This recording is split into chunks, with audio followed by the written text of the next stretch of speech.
So I'm hearing from fellow Chibits that have played the game of Tales of Zestiria that this episode really expanded upon Brad and Rose's character. Now, I don't know if this is true or not because I personally have not played Tales of Zestiria, but I have been told that this episode really dives into the character and tries to dive more into the information that, the game did not do. So, if I had a hat tip at the Studio Folks while you're doing, God's work with actually expanding upon these characters and making the series even better. I mean, that's stuff I love from anime studios. If you're going to add in filler, if you're going to change things up, at the very least, make it better. It's like this, okay? Let's say you're having a very good story. It's a very good story, but there's something here that could be added to, give more details to these characters, dive into them, and show how, we can respect them more.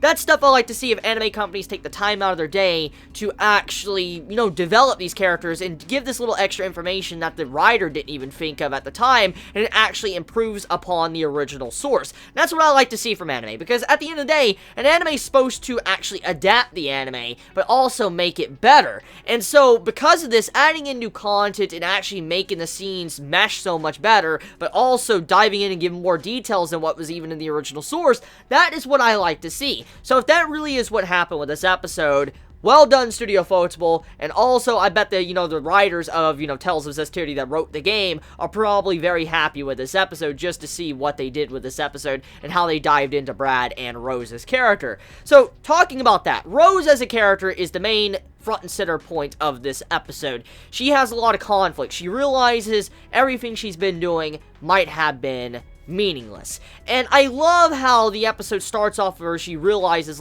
what I'm doing has meaning, what I've been doing is something I need to do, I need to kill these despicable people that are causing harm on people, it's for the greater good, a necessary evil. And then Sorey's like, look, Rose, okay, I know what you're doing. You're trying to save people. Maybe what you're doing, you are saving a lot of people. But he's like, what you are doing, the method of it is not really right. Because killing is not the right thing to do. Which, sorry, I'm gonna say right now, that's an obvious answer. I mean, I've heard this so many times. Killing isn't right. It's not something you should do. It's a common thing I hear in so many different forms of literature that, honestly, I was hoping that Sorey would have a different reason for it, of how, he would be up against, Rose and her methods of wanting to have a necessary evil. I was hoping he would have kind of an interesting answer, but I guess that happens. Not all things are perfect when it comes to writing. However, though, I do like how Rose, she realized what she was doing might have been meaningless. She realized she was doing it for the right reasons,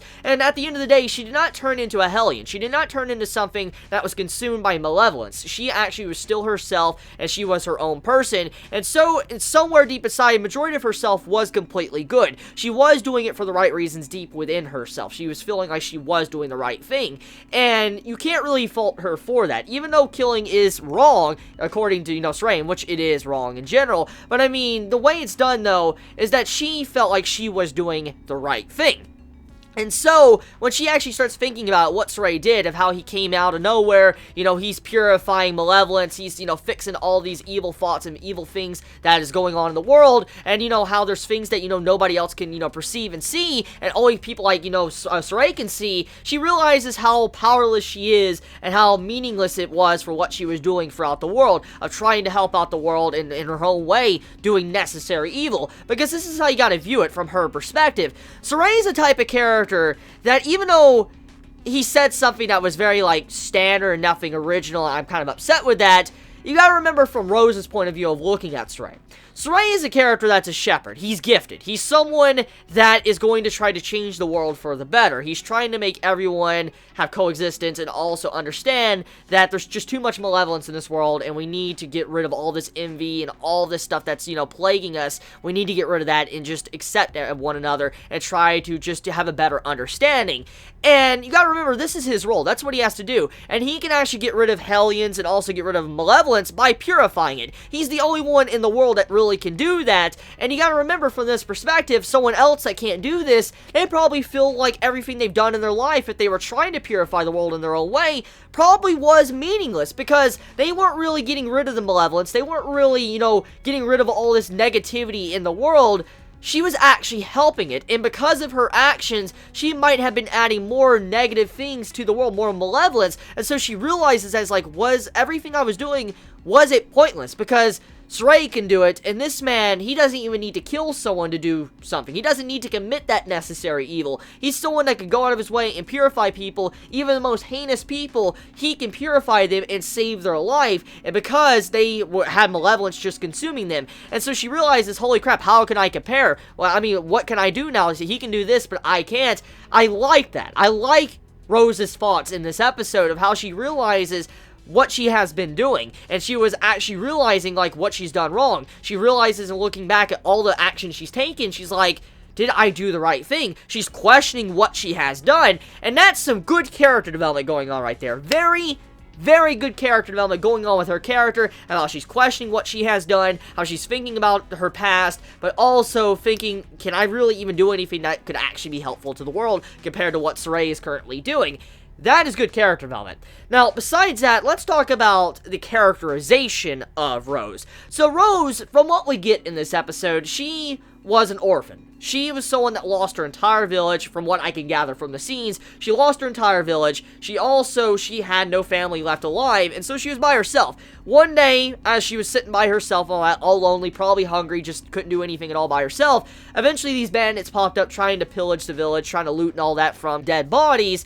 Rose was witnessing this, and eventually one of them discovered her and was like, hey, come here and all that, dragging her by the hair, and probably gonna do some crazy shit to her just for his own entertainment. And eventually someone stepped up, and it was Brad, someone that was a foster father to Rose. And he's like, hey, what the fuck you doing? Get the fuck out of here and all that. Like, look, you could go and sink as low as you want, go as far as you want, commit some atrocious shit, but don't remember that you are human. Don't remember that you shouldn't do something that is that bad. Don't do it for no reason. Have a reason for why you do things. Don't do it just because you can. I love Brad for that. That was a really interesting perspective from his character, and it kind of saddens me that he's actually dead. He's gone, GG, and his character's not coming back from what I'm assuming. So it kind of sucks. I mean, it felt like it was wasted potential as a character for that character to already be gone. But I mean, we gotta remember though, Rose is carrying on the legacy of Brad, so when we think about it like that, Brad still lives on. He's living on in Rose because she carries on his ideals and all that, and according to Dezel, he's also saying, like, hey, Rose is a puppet. She's not really even a human. She is a puppet. So when you think about it like that, Rose is carrying on everything that Brad left behind, and so we could say that he's still alive in a sense. So yeah, episode overall, I felt like it was an enjoyable episode. It did have its problems. Like I said, I wasn't the biggest fan with Sorey saying, like, oh, you know, killing is wrong and all that, even though there could be many counter-arguments besides that. I thought Sorey would, you know, give a more interesting reason for why Rose was in the wrong, but I guess you can't expect a perfect series. I mean, not everything is perfect when it comes to writing or any form of literature, so that's bound to happen someplace. But still, it doesn't mean that this episode was bad. I had a hell of a fun time watching this episode, especially all the beautiful scenes in this episode with the art and animation. It was just entertaining. So let me know your honest thoughts in the comments below. You all have a wonderful day or night wherever you live. Please be safe. Chibi out.